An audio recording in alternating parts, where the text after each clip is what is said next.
Recorded live at Talks and Tasting Studios, it's the Clerical Errors Podcast, the podcast that shows you what's behind the collar. Let's go. From the Talks and Tasting Studios, I'm Bollhagen. I'm Vicar.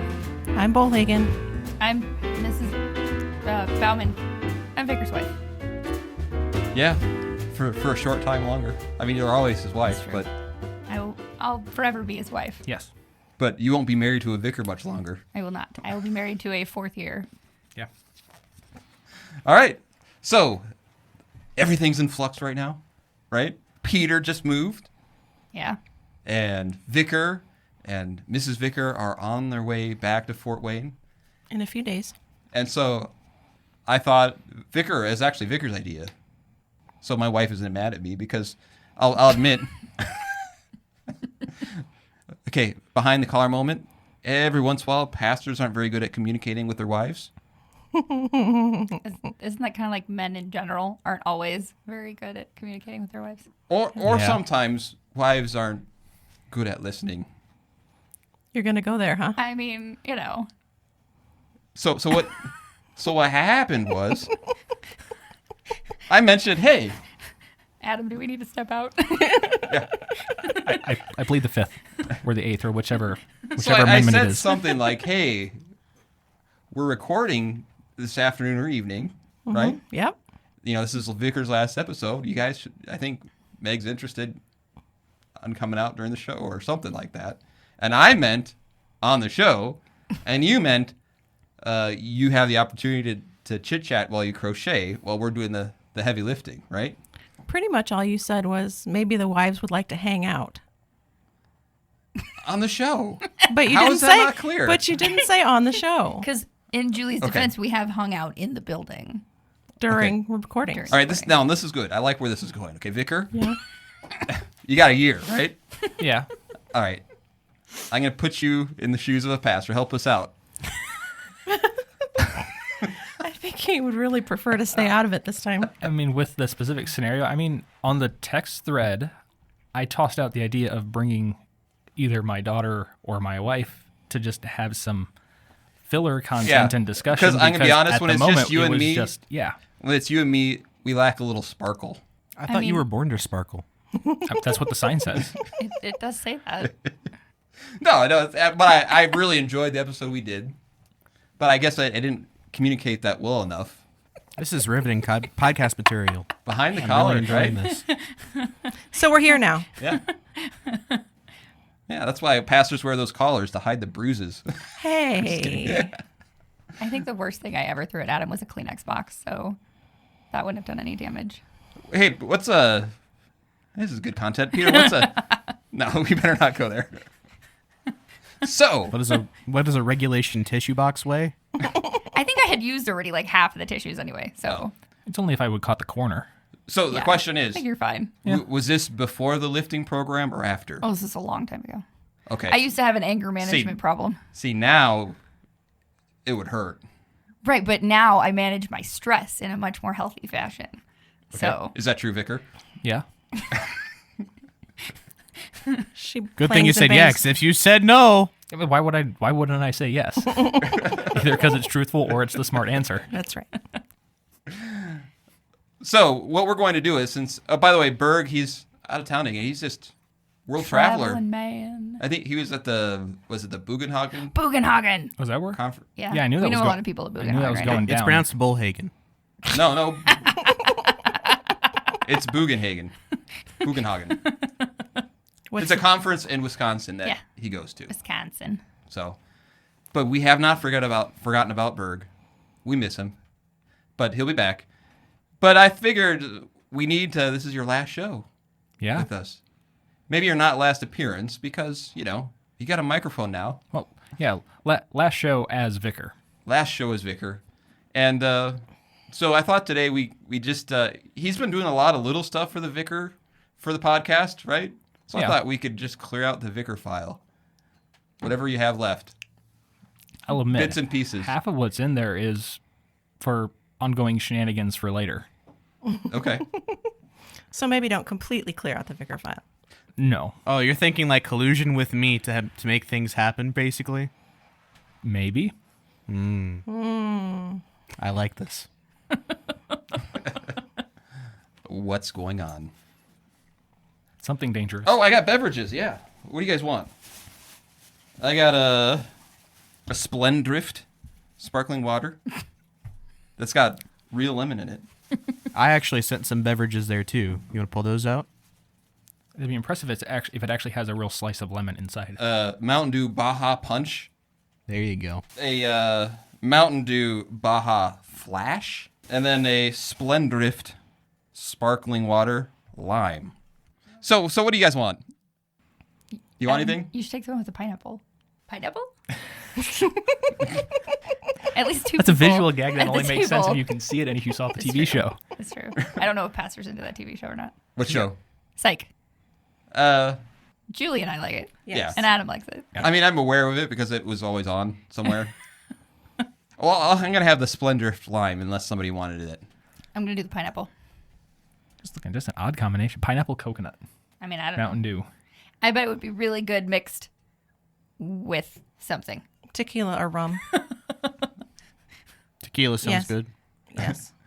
We're come on, guys. We got a podcast. Okay. Yeah, and And I should have brought. Oh no, I do not. Is the rum? There you go. There you go. Why is yes. all the rum gone? Yes, Because I didn't want to happened. move a half bottle of rum. it's a good choice. And I got Yummy. See, that the danger is that you could really like it, and then you probably won't be able to find it anywhere.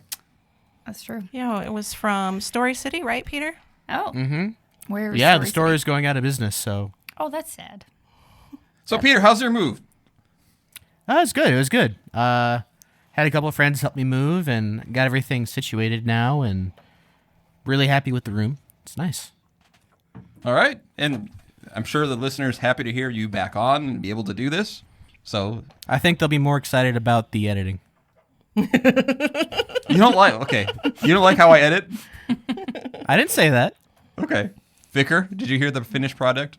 I did. Oh no, I'm getting that Vicar look. What'd you think of the editing? It was decent. Okay, Peter has a producer hat for a reason, though. Yeah. right. Yeah, there are people that, do that stuff well, and then there's the rest of us. Who can I admit I edit like an ADD person. I can attest. Add a little more Jeopardy music, a little What Is Love. Yeah, but did you do the head bob? I'm sure he did. Because I the was head doing bob. that all day then. Yeah. So, Vicar, what are you preaching on? We need to get this moving. Not the gospel reading, actually. That's Luke 16, which is one confusing parable. Yeah. Yeah. We'll save that one We'll save that for Berg again. We'll save that for Berg, yeah. But you're preaching on the epistle Yeah, reading. the epistle reading, which is 1 Corinthians 10, 6-13, which is just a really good section. Now, these things took place as an example for us, that we might not desire evil as they did. Do not be idolaters, as some of them were, as it is written. The people sat down to eat and drink and rose up to play. We must not indulge in sexual immorality, as some of them did, and 23,000 fell in a single day. We must not put Christ to the test, as some of them did and were destroyed by serpents. Nor grumble, as some of them did and were destroyed by the destroyer. Now these things happened to them as an example, but they were written down for our instruction, on whom the end of the ages has come. Therefore let everyone who thinks that he stands take heed lest he fall. No temptation has overtaken you that is not common to man. God is faithful, and he will not let you be tempted beyond your ability. But with the temptation he will also provide the way of escape, that you may be able to endure it. So, Vicar, what are you preaching on with that sermon? Kind of focusing on that end part there, especially 13. With, this has happened before. This is what's going on, and this is the majority popular opinion of, oh, eat, drink, be merry, and do whatever we want. Mm-hmm. And quite a lot of time, the majority is wrong, or at least looking the wrong way, and looking away from God. Yeah. So you say that we live in a time where the majority seems to always be right. Yeah. But the example that Paul gives with the children of Israel, I mean, how many people wound up from the children of Israel who left Egypt actually entering in to the promised land? Yeah, of the, conservatively counted 250,000 people, 2. Of all the people that crossed the Red Sea, 2 people entered the Promised Land. And how? So you look at the majority.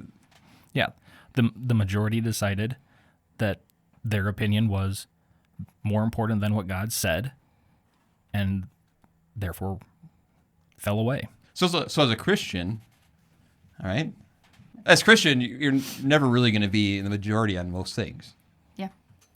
right? Yeah. And that's okay. That's the way it's always been. So the majority is it's not always right. And we live at a time where we need to remember that. And to remember that when it comes to whether it's God's law or even his gospel, that we learn and lean on the word of God. And you talk a little bit about temptation, right? Yeah. In your sermon. Yeah, got a bit of that. Because that's the thing. The majority, like looking at from politics, isn't necessarily the wrong way to govern. But when we're looking at Scripture, it is a problem.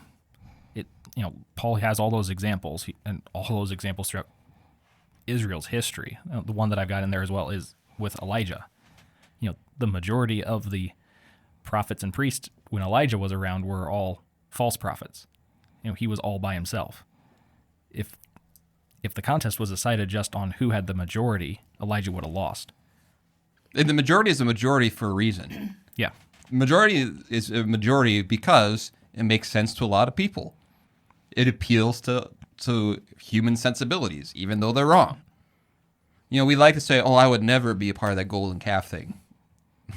I would never be one of those prophets of Baal. So that would make you in the top, what percent? Like 99. And so when we think about it, that also then teaches us to be mindful, as Paul says in the reading, of saying, this is written for your instruction, so you don't do what they did. And to be mindful that God's word calls you to be different, to think differently, to trust in his word above all other things. So this is kind of the gospel companion to what John writes at the end of his gospel. These things are written that you may believe. Well, these things are written so that you may fear, love, and trust God and believe his law. Right. Learn from their mistakes. Yeah. Which is what you like as someone who likes history. Oh, yeah. But I find it to be a comforting section of Scripture because it reminds us that no one else has been tempted by something that can't be handled, that God's always going to give us a way out. Is this where the popular phrase comes from, where God isn't going to give you more than you can handle? I think so. Even though this is about temptation and totally misusing the phrase? I think so. And I think that's also why the Old Testament reading, it's, David at the end of his life. And there's a lot of, God is my refuge that he's talking about. He experienced a lot of that stuff. And so when it's saying in, the epistle, a way of escape, he's not just talking, you're not going to be tempted to the point where you can't handle it. It's God's actually still going to protect you, even if it is above and beyond your ability, which technically it always is. We cannot by our own reason and strength believe. We have to cling to the cross. So that is our text. So how's the move going? You all set to go? Yeah, I mean, I'm definitely on track. I'm further ahead than I normally am. I'm not a very organized person. So it's not like I have like a checklist. I'm not good at that, but I'll teach you sometime. yeah, I'm sure you got lots of tips on how to stay on track. So Vicar and Mrs. Vicar, what are some of your favorite memories of this year? Do you have any that you'd like to share? Meeting Julie. All right. You want to elaborate? I mean, it's women need other women. And we've gotten to be good And, friends this year. Yeah. It's been good to have somebody to talk to, somebody who's been through the things and can say, you're gonna be fine. It's all going to be okay. That's the mantra. How about you, Vicar? What's your favorite memory? Favorite good or favorite bad? That's the interesting thing. There's there's been a lot that's happened, and some of it's not been great, but it's been really good for learning. But I've actually really enjoyed getting to work on those services, like especially the Lenten services, the Sunday that you were on vacation and being able to cover for that, and that was quite the experience, and one that was really beneficial. Do you know what I'm gonna miss? It always brought, for some reason. For some reason, I always found it enduring the 8:25 Bauman tornado that arrives. Yeah, we're a bit of a In a good way, though. Lively. Yes. Lively. Yes. Sometimes happy, sometimes extremely sad. Right. Yeah, just depends on how the morning's going. But we haven't really been like late No. for church. That was my biggest fear. You're usually one of the first ones here. Yeah. I think spending 2 years in Eastern time zone, and then like I was constantly late for church. We were constantly like, I would send Adam ahead because I could not get everybody together. And then I just was like, I have to. So we're getting up way, way earlier than necessary. We're ready at like 8 a.m. So, But it works. yeah. Yeah. It's worked out. And you're always on time too, Julie. I'm generally on time. She is just on time to take Titus before he starts to lose his mind, saying, "Where's my Miss Julie?" Yeah. Usually when I see my wife, that means, oh, guess what? It's time to get my robes on. Yep, but not late, just on Not time. late. Well, and then you needed that reminder. She knows that you need that reminder to go get your robes on. So she's exactly Really, it's for you. on time. It's See? all planned just to keep is. you on top of things, dear. See? All the inner workings. So I'm going to be honest. I was going to do a little show prep today, and I wound up spending all day making visits. A lot of visits today, so I'm a little visited out, which is great for a podcast. But it happens. It happens. Yeah. So Vicar's got... You want to do the question first? oh, yeah. Yeah, Miss Hannah. Hannah's. Hannah's, she saw, I don't know if it's a question, but so a we don't billboard. forget it again. We'll call it Confound the Clerics. Okay. So, Meg, what should Peter do? What? What should Peter do? Play. Is there an intro for this? I don't know that. Meg, say Peter, play the intro. Peter, play the intro. Confound the clerics. All right, this comes from our producer, Hannah. Peter, take it away. Yep, Hannah sent this message. Just a quick message. She said that she spotted a church letterboard in the wild. It says sunscreen, S-O-N, sunscreen prevents sin burn. Oh man. Boo. Boo. All right. Boo. You look confounded, Vicar. What's your reaction to that? Just disappointed. Why are you disappointed? That's real little league, bumper sticker theology right there. They can do better. What would you like them to What say? would it be? At least a better pun. Well, This is reject Monty Python joke. Is this like a dad joke on a t-shirt, sort of? At a barbecue where he's burned all the hot dogs. well, I think one is, okay, here's the thing. It does make kind of light of the whole situation. Not that I'm against making light of anything. However, There's having a good joke, and then there's this. because it kind of minimizes the gospel. It reduces it. I suppose it's not wrong when you're trying to put everything onto one little saying. But it kind of makes Jesus into a Band-Aid solution. Yes, Right. I can see that. Right. It's not about never see. This is the thing that we run into is when you think of, well, Jesus is there just to prevent hell, because that just makes him, sons. You just do this and you're fine, and it really has little to do with faith. Yeah. Learning to love God and love your neighbor that flows from that faith. It's just like, oh yeah, this is your get out of hell free card. Yeah. And then a lot of times Apply a little Jesus and you won't burn. Yeah. And then a lot of times places that teach Jesus this way then will overemphasize the 10 Commandments as this is how you live the moral life and be godly and earn your spot in heaven sort of stuff. Yeah. So that's why we don't. You're right, Meg? I'm good. All right. It's the Baja. Too much Baja. Yeah. Vicar, you have some things that for the show. Do you have anything you'd like to share from your because I know we haven't done all the things you've prepared. Oh, no. And that's okay. Okay. You know, the question is, does our producer want me to talk about future intentions? Or does he want to save that until I've actually taken the time to get software to work and figure out how to make the microphone talk to my computer? We can say we're working on a project. Okay. Yeah, I'd rather you not say your intentions towards Peter on a broadcast like this. I feel like... That is a little more awkward, isn't it? Yeah. I'm kidding. That's fair. So yeah, you can say that you have a secret project. We can start from It's a there. secret. It's a secret project. Secrets. How's that go?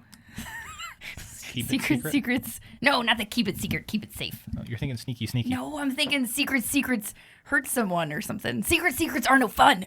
Secrets hurt someone. That's what I was thinking. Michael Scott. Oh. Sorry, I Okay. speak in television and movie quotes. I don't usually use my own words. Tell us your secret, So Vicar. what's I going was on? told not to tell the secret So now. don't tell the secret, Vicar. Would you like But to... I will admit, I've actually been thinking about podcast stuff for a while. A long time. Yeah, this is actually thanks to, my friend who you've decided looks like the local Catholic priest. Oh, Ah, yes. Because we both had the same history class at seminary. I like history. Mm-hmm. He doesn't understand any history prior to 1980. Or why it's important. No. Which disappointed me. Sad. Sad, that's sad. Vicar. That's sad. Whereas, Mr. Yeah. Bauman is sad. yeah, I was sad. Yeah, so I would torment him about it. Long-term idea would be being able to talk church history and how it's all connected. But then again, I think I can connect any bit of history to anywhere.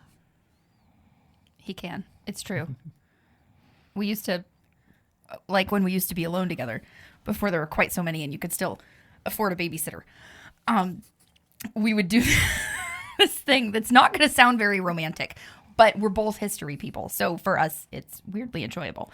I would generally take two things historically or people and ask him, or I think once it was, how is Genghis Khan responsible for World War II?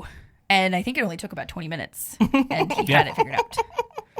So it's kind of like that. If you've ever heard of 6 Degrees of Kevin Bacon, Right. but yet in a historical sense and to connect things. And I'm pretty sure Mike Rowe stole the idea from us somehow because someone heard us at a Who Hut somewhere, told Mike Rowe, and now they have a TV show. Considering lawyers aren't in the budget right now, I'm not going to sue him. It's okay. But he is actually really good at that. All right, so how does FDR, the 32nd President of the United States, relate to Edmund Hey. Barton, the first Prime Minister of Australia? No, I got it. Can I edit that? Go ahead. How is he somehow responsible for this podcast? Who? FDR? Or the Prime Minister of Australia? FDR. Okay. Okay, I can talk while Vicar thinks. All right, talk. Really? I'm low energy today. Okay. Julie. Yes. I don't know.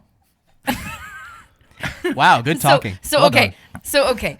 No, but I do have a friend that wants to start a podcast, and about Lutheran women and things like that. Yeah. And she started an Instagram page, and I was asked to hey, you want to be on my podcast? And I was like, yes, I want to be on your podcast. But what in heaven's name would Lutheran women talk about? But I do think that there is a space on Instagram, which I don't know how involved y'all are on Instagram, about momming, and it's all Catholic moms. Mm-hmm. And so now all these Lutheran moms are following Catholic moms and getting Catholic mom advice. And not that it's not still Christian advice, but I think specifically Lutherans have a good biblical understanding of parenting, of the home, of the very difficult subject of wives submit to your husbands nobody wants to talk about that. And it would be I'll really... talk about it. Oh, okay. No, Do go ahead. do Go ahead. tell. I'm Do here tell. today, aren't I? Do tell. Right? That's true.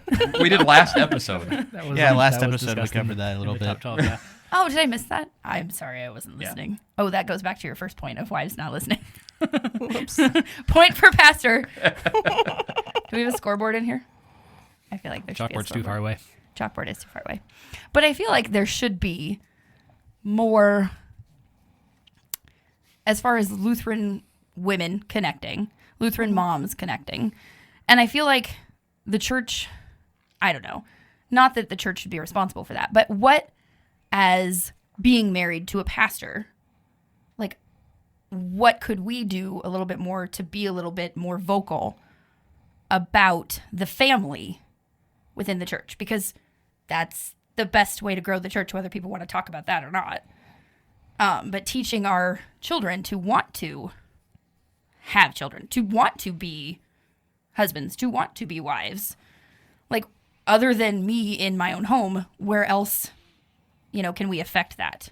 And I'm sure you teach that in confirmation class, but by the time they're 13 years old, they've already established that they want to be this or that or whatever, and aspiring to be a parent doesn't really sound cool to anybody. No. It's often more of an afterthought instead of a goal. Right. Like, I have to do these other things first, Right. and then I'll get around to it. Mm-hmm. And not that that was my goal in life, but it seems to be where I've landed. Right. Well, I'll put it this way. Okay? I'll put it this way. Do you ever watch nature shows, right? Mm-hmm. Like Planet Earth, Right.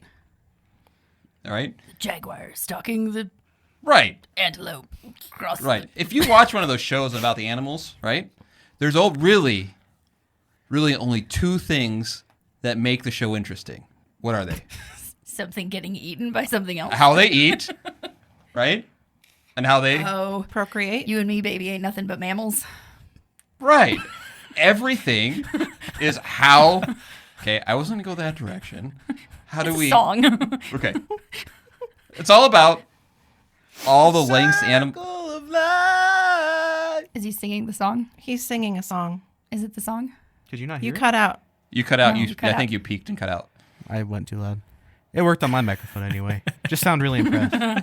Good job, Wendy. Okay, you guys are distracting me. So my point is, even in nature, which is a creation by God, right?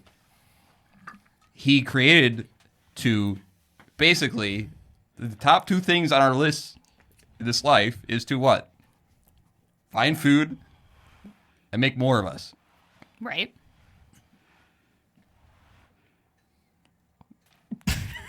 I don't know where I'm going. This is the worst episode ever. Yeah. But the point Blair is, though, Witch steady our can confuse generation us. isn't making more of us. Right. Like millennials, and then whoever the next one is, it Z? Is that what they're called? Zoomers.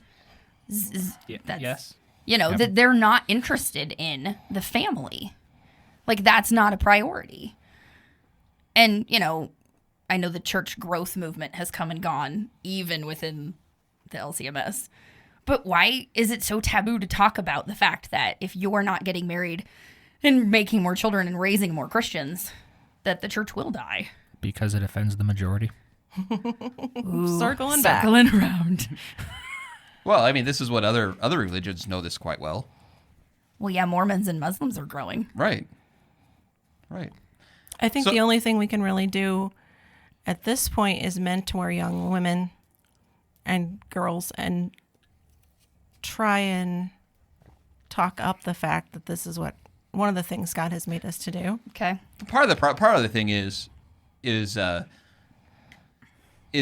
takes an interesting because having kids obviously doesn't make life easy, Right. right? And it creates a lot of joys and a lot of heartaches along the way, Right. for sure.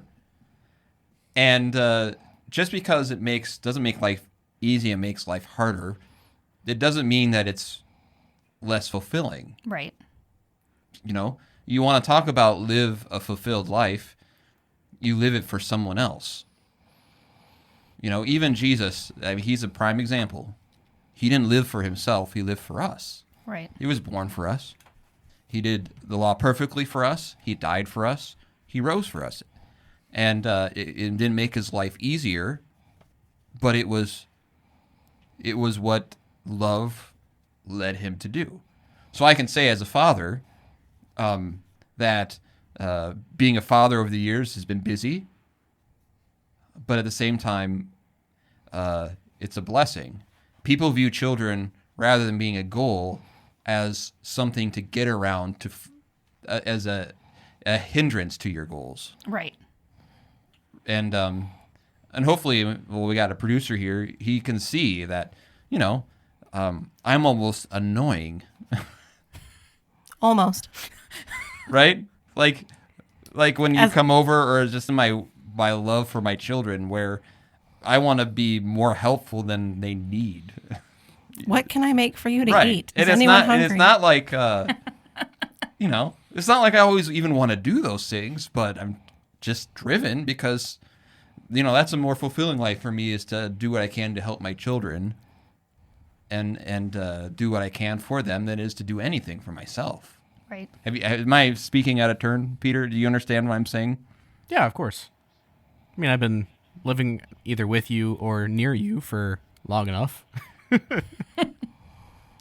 Right. I mean, even if when you come by, I'm like, do you have food? Do you need to take food home with you? You moved? Like, what can I do for the move? And you're like, trying to come up with something for me to do to help. That's the thing, right? Mom knows especially. Sometimes I just say, hey, can you get me a cup of water? And then I look at Mom, and Mom goes, you could have done that. And I said, yeah, I know, but he wants to do it, so I have to find something for him to do. So maybe what I could take from that is trying to do my job more joyfully, because maybe I'm not, we've talked about sometimes jokingly being like people seeing me with my kids that I'm good birth control, because obviously you talked about the tornado. It's a joyous tornado. Right. But maybe, maybe something I could take from that at least is that, doing my job more joyfully, because I do want to encourage young women in the church to see that and go, yeah, that is a thing to want to do, as opposed to, I'm going to get this career and then maybe consider having children, but try to be. Yeah. But my point is what we've lost in that whole discussion is the idea that it is a blessed thing to live and do for someone else more than you would for yourself. Right. That's why blessings in marriage. That is how you, whatever vocation you have can be a blessing, when you're looking not what do I get out of this, but how can I be a blessing to those who need whatever services I offer. Exactly, because not everybody ends up getting married and having children. Maybe they don't find a partner, or they can't have children. True. But there are other ways where you can serve. And as a pastor who deals with all sorts of generations, the generation right now that is dying out understood this like we don't. Right. Real talk. When someone, the cards they write, the letters they write, the cooking that they do, the checking up on that they do, the way they show genuine care, and how, I have women in the nursing home, right, who sit in the nursing home and are happy they're there at the nursing home because there are people at the nursing home who really need them. Yeah.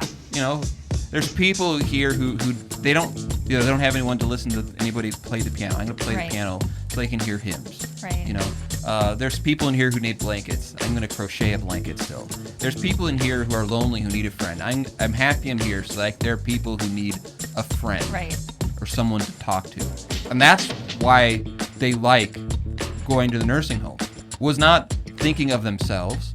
It was thinking of being a blessing to others and fulfillment of that. Right. That's why the generation that is dying out right now, and Peter, you could put some real talk behind if you want. The generation dying out right now is such a blessing for us. And I lost my thought. I had to say the real talk, and now it's gone. Well, I was going to ask you though. Then how have we lost that? Then what has happened that we've lost that? What led us to our generation? Because you're saying generationally that this generation is able to think about putting other people first far more than we can understand. So what is it that led us to not understand that? Because my generation does not understand that. Because we've had an easier life. Well, yeah. One thing is, they went through some times where they really, especially in a farming community, they really relied on their neighbors. Sure. You couldn't live out in the country. Yeah. And live your life as you would without having, someone to help on the farm, a neighbor when they needed, or if someone was sick, or someone to watch the kids. Right. So that was part of it, is they really needed that for one another. Another thing is, too, back then, the church was more of the center of everything. Right. Now it's the school, right? Okay. Now, back then, it was, training you. Your desire for kids back then was for them to be faithful, honest, hardworking, Right. caring. Right. And now it seems like, what do I want for my children? I want them to have a really good job. Right. Be athletic. Right? And so you see in people younger, I'm going to sound like a boomer, right? How I sound like a boomer. how okay, before we have kids, we have to have the nice house. Yeah, you have to have. You have to have a savings, dog you have for to have- 5 years. Yeah.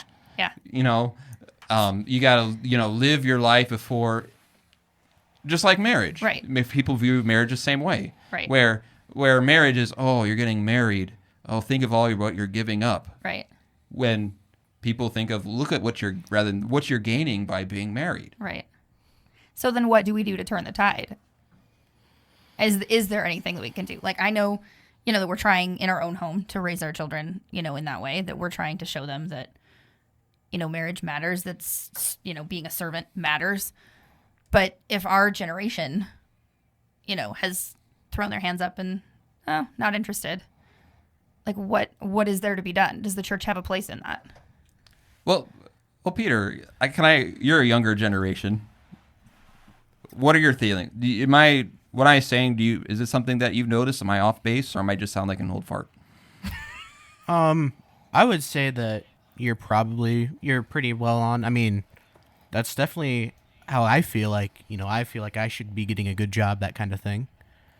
And no, I'm not saying that that's wrong. Right.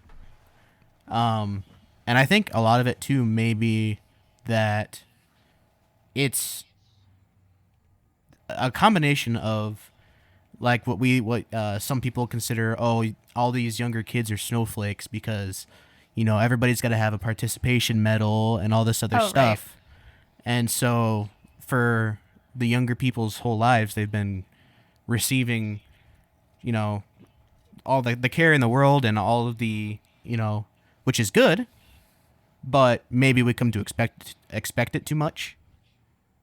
Mm-hmm. We expect to be kind of babied a little bit. And then along those same lines, I think as far as,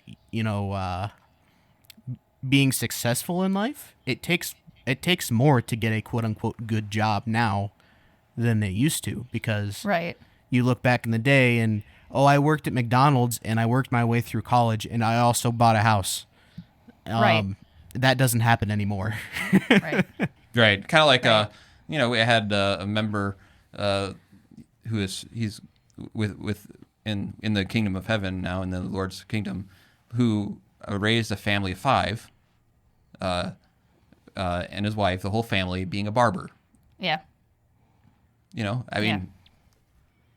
That doesn't happen anymore. It used to be if you went to college, then you'd definitely be able to get a job because there weren't enough people that had gone to college. And now that doesn't work. But I think, and too, that's the other thing that's like, I haven't gone to college. I went to college for, a year and a half? And for not practical reasons, I flunked out because I didn't do my homework. But I don't really want to go back because what is it really getting me? A piece of paper that says you went to college. Meanwhile, everybody else is doing that too. Right. So the fact that it's harder to get a job, maybe to bring it back around then means it's more of a focus because it's harder to do. Right. I would say part of it is too, it would be, is it more difficult to find someone like-minded? You mean as a spot for a like spouse? You wanted to marry someone who wanted to be dad. I Right. wanted to marry someone who wanted to be a mom. Right.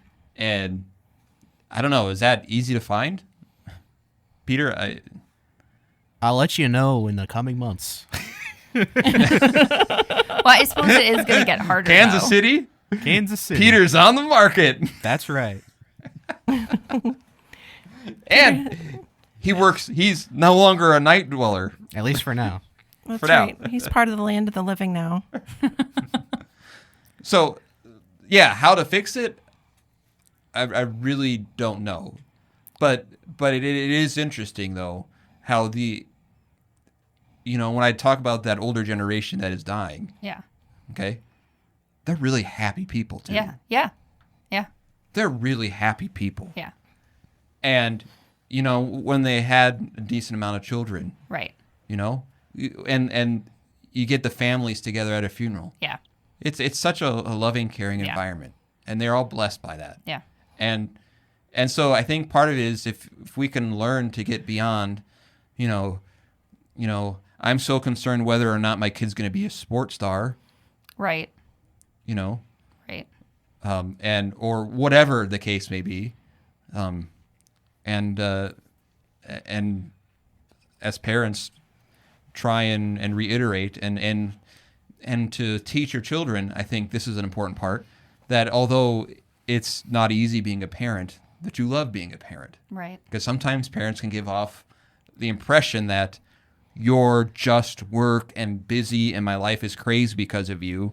Then they might give the impression that it's kind of like the same way that when my dad was learned to be a pastor, okay, he was rare because he came from my grandpa was a steam fitter. Okay. So he didn't come from a family of pastors. Right. And at the time at the seminary, most seminary students were sons of a pastor. There's still a great majority, Adam's of a minority in his class. Really? So Yeah, it is still very popular. I'd say at least half my class. Really? Either their dad or granddad or uncles. They have family members who are Okay. in the ministry. Right. Because I've So only it is had a- one vicar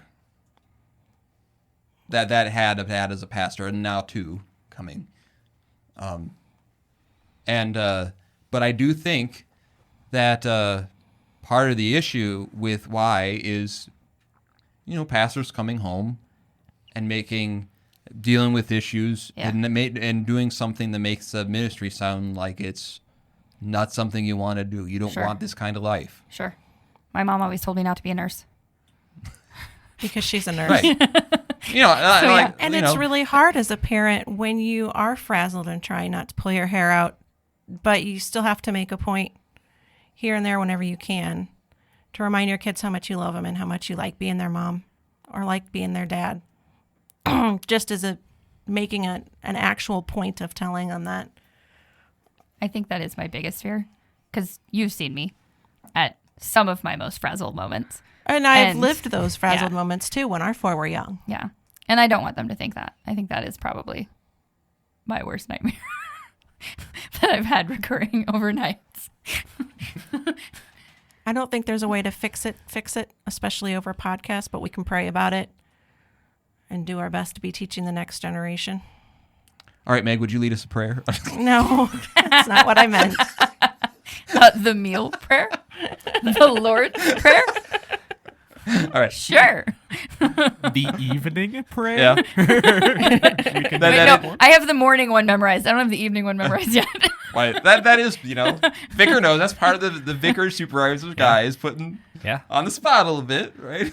I mean, what's the policy for praying over a podcast? That was a joke, people.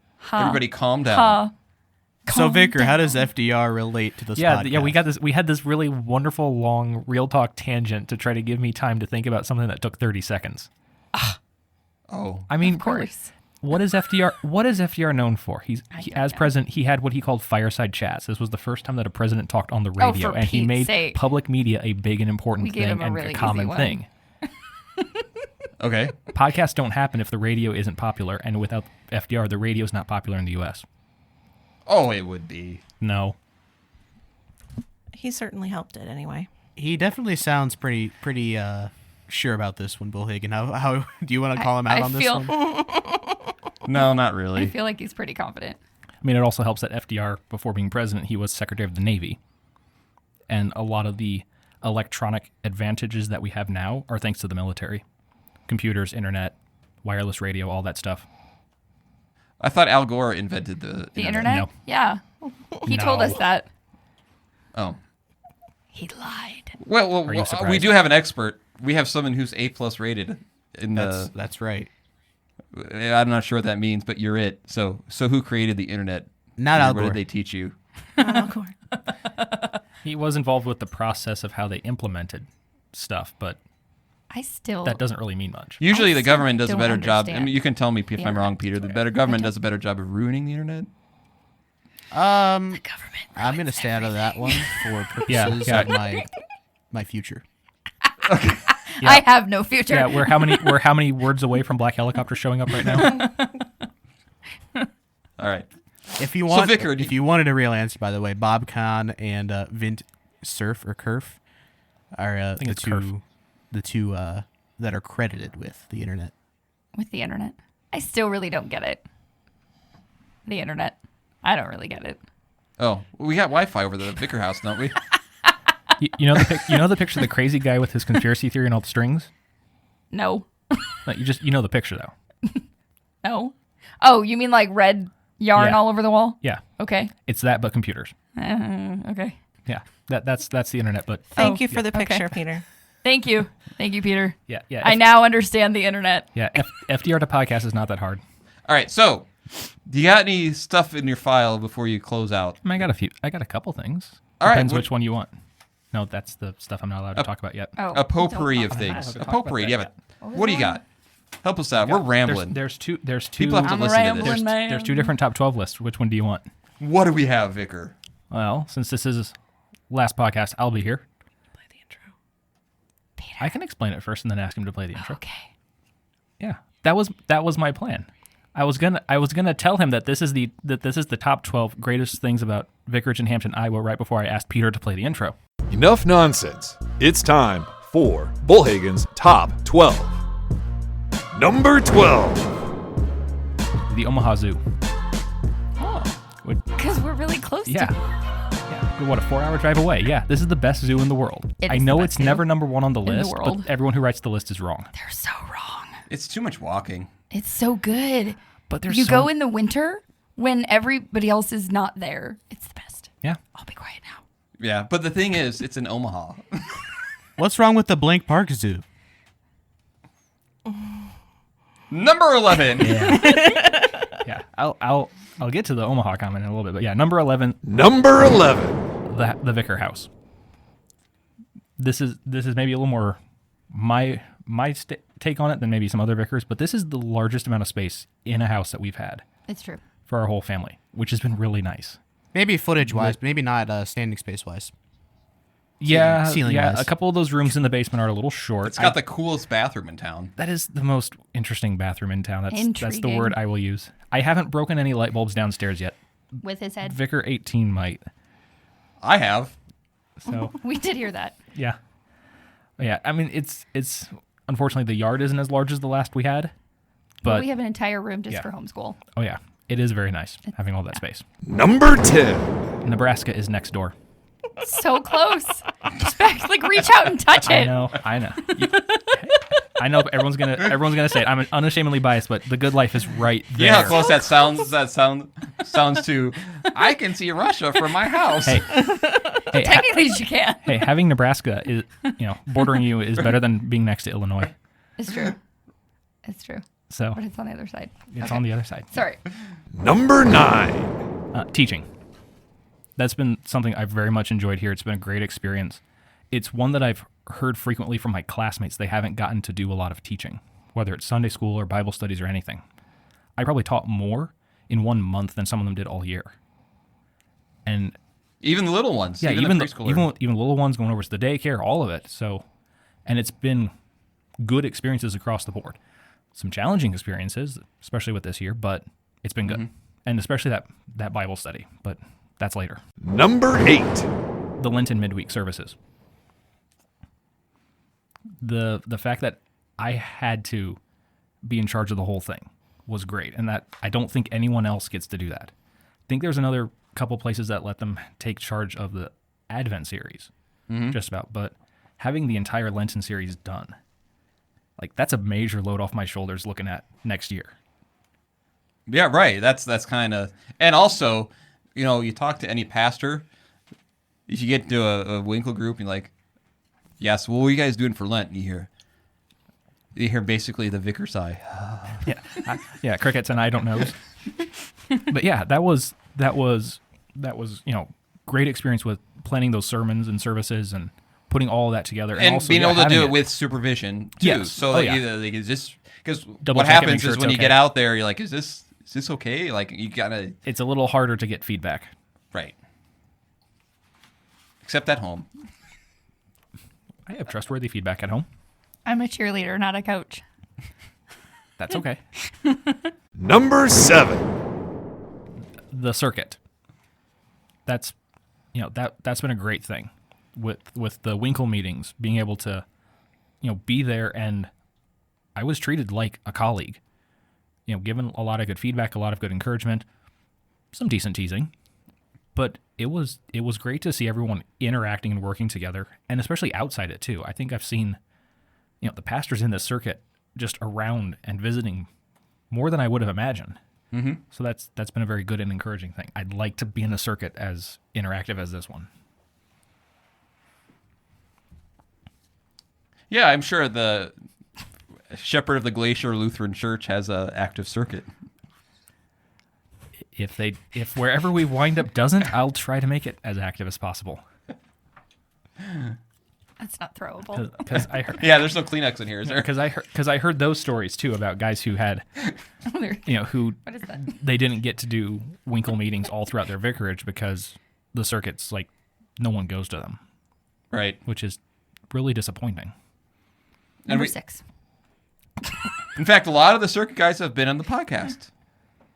Well, obviously Berg. Yeah. What? Yeah. At least half the circuit. Yeah. No, a little more. than Weisel's been on. Yep. Hamilton. that. Hamilton and Traffican. Yeah. Yeah. Just need to get Rieger on. Ooh. That'd be fun. Okay, that was the sound from Pastor that time. That'd be. I think it'd be fun. Yeah. Does Rieger I think listen? it'd be very interesting. Yeah. If he, okay. Hopefully he's not listening. Imagine Jeff Foxworthy slowly morphing into Sam Elliott. Okay. Pretty good. Yeah, that works. Yeah. I mean, I like Sam Elliott, so I mean, it's not really a bad thing. Not really. Anyway, Number 6. Fairway, the grocery store. yeah, we hadn't experienced a fairway before. We had not. Fairy's awesome. It's funny how many vicars say that. Well, Fairway here's is not as popular anywhere else, is it? It's not, and part of it is, it's nice to be back in that small town and the little grocery store with, Yeah. the friendly people who are there, and And a real meat counter. yeah, and that was something that stood out, a year ago when Vicar number 16 was doing his list, and he had that at pretty high on his list, and I actually laughed at it. It's like that's a normal thing where we grew up. In small towns. Yeah, But if you're not from, like, my parents ran a grocery store, so my dad was behind a meat counter. yeah. So if you don't get to experience that. And to have one that actually the prices are somewhat Oh, yeah. reasonable Right. compared to. But Right. even me as the city kid from Nebraska, we had that. So Yeah. I kind of was struggling. I was like, this is the civilized world. This is what we have. But the cities don't. But the cities don't have it. They have Walmart and They have Walmart. Kroger. No, actually, Ames has a Fairway meat market. We have heard. I haven't been there, but I've heard. Yep, they sell more exotic meats there. Interesting. They do like sushi stuff there, I think too. But yeah, the small town feel of that grocery store is just, it's a really nice, refreshing difference. Yeah. From the big box, boring, warehouse looking Walmart. Yeah. Number 5. Number 5. The Monday morning Bible study. What? Yeah. What? You're still laughing about your announcer voice. It's okay. Yeah, the Monday morning Bible study, which is one of the things that the vicar gets to lead up here. And it's been a great experience. It's been a lot of fun. And I think it helps that the regular group gets really involved and is quite happy to throw questions that get off topic and wander their way down a rabbit hole. And it's not only a Bible study that you got a chance to teach, but it's a group that actually takes seriously the fact that they're training someone who's going to be yeah. a pastor. Oh, yeah. And they go into Bible study mindful of that. Yeah. Yeah. And I don't know how it's been with past vicars, but at least this year, they haven't been afraid to push me, to give me pushback, to throw in. It's like, I read this, or I heard this, or, what did someone think on this one? I think there were a couple times I got tossed some kind of controversial things Luther might have said, where it's like, okay, I got to be on the spot, ready to deal with it. So it was really good experience, and they know why they're there. Are you okay, Bollhagen? You're distracting. I'm trying to have a meaty conversation. I'm really sorry. I had to cough. Be okay, Julie. I need you. Come on. I'm fine. Number 4. Farmland. It's true. Yeah. We really like that. Yeah. I can wholeheartedly admit I missed it while in the city.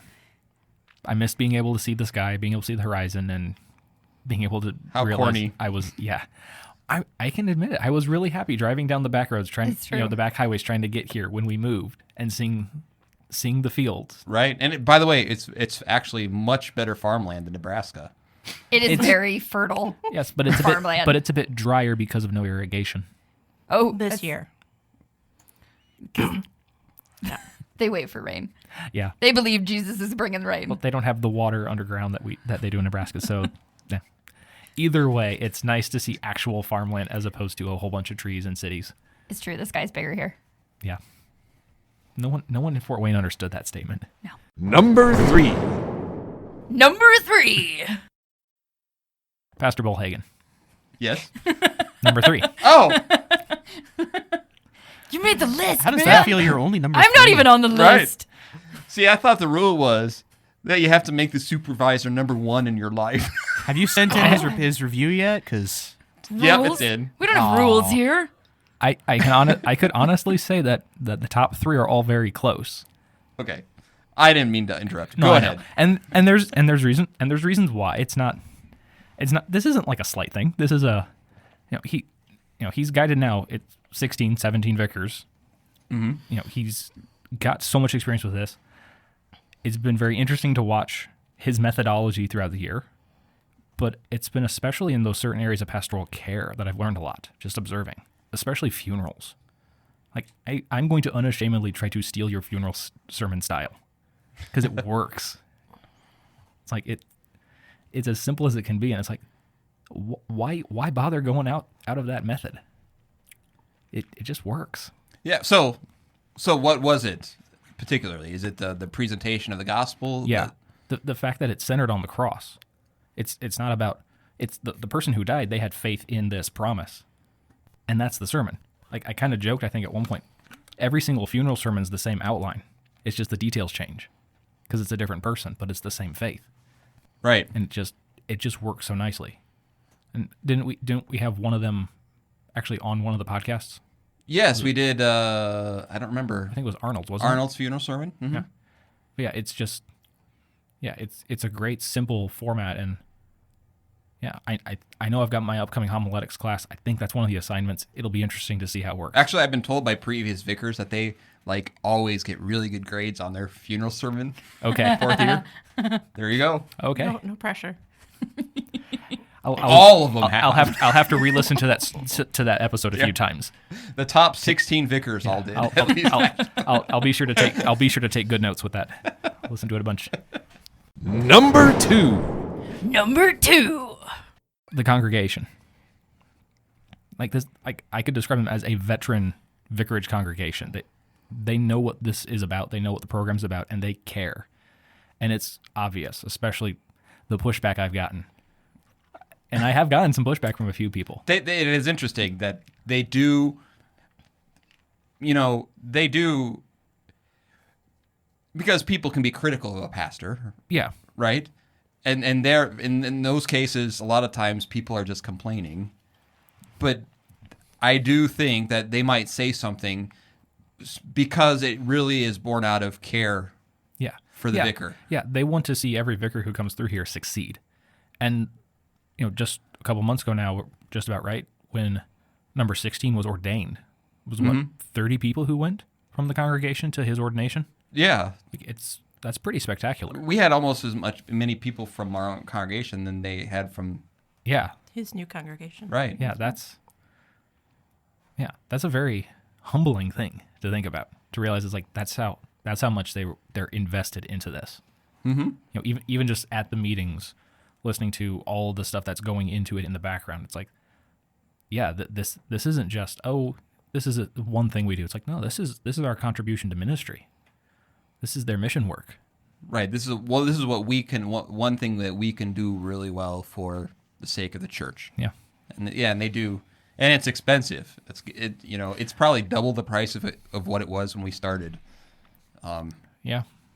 With its insurance and Yeah. and salary and Just all the things. Yeah. right. And we actually get charged from the seminary. Oh, really? We pay a vicarage fee for the right of having a vicar. Ah. Yeah. Right. And I kind of, at this point, having 17 vicars, I've done a lot of teaching for the seminary, and yet we have to pay for me to do that. As I tell Julie, riddle me that. Yeah. And number 1. Number 1. Hampton's an actual small town. An actual small town. What was the pushback? Was it Kroonblad? Well, actually, a couple of my classmates might give me some pushback on this one too. But I can say I have some classmates. I even have a couple of professors who see Fort Wayne as a small town. It's not a small town. No, it's not. It's not a small town. No, so I've got, yeah. So if the truth is, if your town has more than one zip code, it's not a small town. Not a small town. It should look more like Mayberry than New York City. And it's really nice being in this setting, especially with a family. Like, I like being, close enough to the church I can walk no matter what. And it's a small town too, where it's a small town, and yet, if you really need it, you don't have to leave town. It could be self-sufficient enough that you wouldn't actually have to go out. Well, you haven't got to really experience a movie at the theater yet, have you? No. We no. love small town theaters too. Space Jam this weekend. Wait, LeBron Space Jam 2. Is James. it Space Jam? Yeah. The actual Space Jam? They Yeah. should just The new one. replay. Space Jam 2. We Yeah. should just Oh, replay the first so one. that's not so it's not Space Jam. No, it's the new one. Yes. Hey, we should have some sports questions, right? I got history stuff. Yeah, no, I We love small town. yeah, We're small town. We people. spent quite a while living in a smaller town. Very much liked it. I wish I had been able to have gotten around town a lot more, especially early on. But yeah, I know you got to see a few of the shops and everything. Yeah. Downtown's really fun. Yeah, But And what didn't make the list? the wellness center. Did we all notice that he didn't say the wellness center? What? because it was my list, not That's your true. list. That's If it was your list, it could make the list. that's true. It's not my list. So, thank you for that fine list, Vicar. Is there Corrections? anything you would like Meg to answer to add to this list? Any Corrections? no Comments? anything Concerns? All the things. All the things. You guys have been great. Made this year. This year is a transition year. Like, we come in and we come out. And it's stressful for a mom of 5. But you guys have made this year really great. So, yeah. what is interesting is it is in a smaller way I'm on the same ride with the vicar. Sure. It really is kind of it's each vicar is its own ride, and every year is its own ride, and think okay, in a couple of weeks we're Right. starting this ride all over again. Right. Within it's, Yeah, as I have to get psyched up for classes, you got to get ready for the next guy. yeah, the whole awkward first week, the first where Maybe not as awkward as the first week this Yeah. year. You won't be in quarantine the first Right. 2 weeks. I mean, we hope that you not. I feel like, do I need to knock on wood that you won't be in quarantine the first 2 weeks? Is there another variant coming out? I don't know. That does make for an awkward beginning. Yes. And I'm if you're coming in new, I'm not always I could be a lot. But Peter was nodding at that. so but it's for me it's kind of like just the same things that I talked about as a dad. It all plays in with being a vicarage supervisor. I'm thinking of Jonah who graduating from high school, he has no memory of us never having a vicar. Yeah. All right, Peter, do we have enough show for today? Plenty. Sorry, Peter. On behalf of the whole group, we say that feel free to edit. Edit. Thanks for giving me Because permission. we did ramble a lot. Thanks for giving me permission. I needed that. I'll edit it. I'll edit the podcast this week. You got it, man. I got you. Thanks, man. Anyway. You need Well, to thank find- you for joining us today. Like I have slide on content and energy. Thank you, ladies. You're welcome. Not enough snorts today, though. No, I wasn't drinking. Just the Baja. Not as exciting. All right. So I am Bollhagen. I'm Bollhagen. I'm Vicar. I'm Mrs. Vicar. Thank you for listening. May your ways be fair. Thank you for joining us. This podcast is available on iTunes, Google Play, Spotify, or wherever else you get your podcasts. Questions, thoughts, concerns? You can contact us on Facebook at facebook.com/Clerical Errors Podcast, on Twitter at Clerical Errors P for podcast, or email us at feedback@clericalerrors.org. Thanks for listening to Clerical Errors. See you next time.